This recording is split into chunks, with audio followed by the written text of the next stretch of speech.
Today we celebrate the life of St. Anthony Mary Claret. Some people think it should be pronounced Claret, but he was Spanish, not French, and the Spanish pronounce it Claret. So, what do we know about St. Anthony Mary Claret?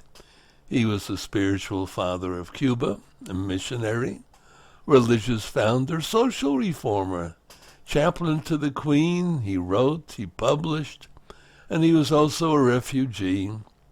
He was a Spaniard whose work took him to the Canary Islands, which has nothing to do with canaries, by the way. The word canary comes from the Latin canaria, which means canis, dogs, the plural. And he went to Cuba, Madrid, Paris, and to the First Vatican Council. In his spare time as a weaver and designer in the textile mills of Barcelona, he learned Latin and printing.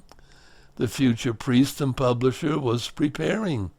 He was ordained at 28 and prevented by ill health from becoming a Carthusian religious, but as a Jesuit, he still didn't make it because of his health, and in spite of it all went on to become one of Spain's most popular preachers. Spent 10 years giving missions and retreat, placing great emphasis on the Eucharist and the Immaculate Heart of Mary. The Rosary was never out of his hand. At age 42, he founded a religious institute of missionaries, and they are known as the Claretians. He was appointed to head the much-neglected Archdiocese of Santiago in Cuba. He began its reform by ceaseless preaching and hearing of confessions. And guess what? He suffered bitter opposition, mainly for opposing concubinage and giving instruction to black slaves. They even hired an assassin, whose release from prison Anthony had obtained, who slashed open his face and wrists. Anthony succeeded in getting the would-be assassin's death sentence commuted to a prison term. His solution for the misery of Cubans was family-owned farms, producing a variety of foods for the family's own needs and for the market.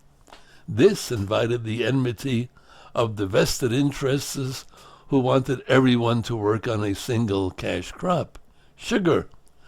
Besides all his religious writings are 2 books he wrote in Cuba, Reflections on Agriculture and Country Delights. He was then recalled to Spain for a job he did not want to take, being chaplain to the Queen. He went on 3 conditions. He would reside away from the palace, he would come only to hear the Queen's confession and instruct the children, and he would be exempt from court functions. In the Revolution of 1868, he fled to Paris with the Queen's party, where he preached to the Spanish colony. All his life he was interested in Catholic publishing, founded the Religious Publishing House, a major Catholic publishing venture in Spain, and wrote or published 200 books and pamphlets. At Vatican I, where he was a staunch defender of the doctrine of infallibility, he won the admiration of his fellow bishops. Cardinal Gibbons of Baltimore remarked of him, "There goes a true saint." At the age of 63, he died in exile near the border of Spain. St. Anthony Mary Claret. God bless him, and God bless his love for Jesus, the Blessed Mother, the Rosary, and especially the Eucharist. And God bless you.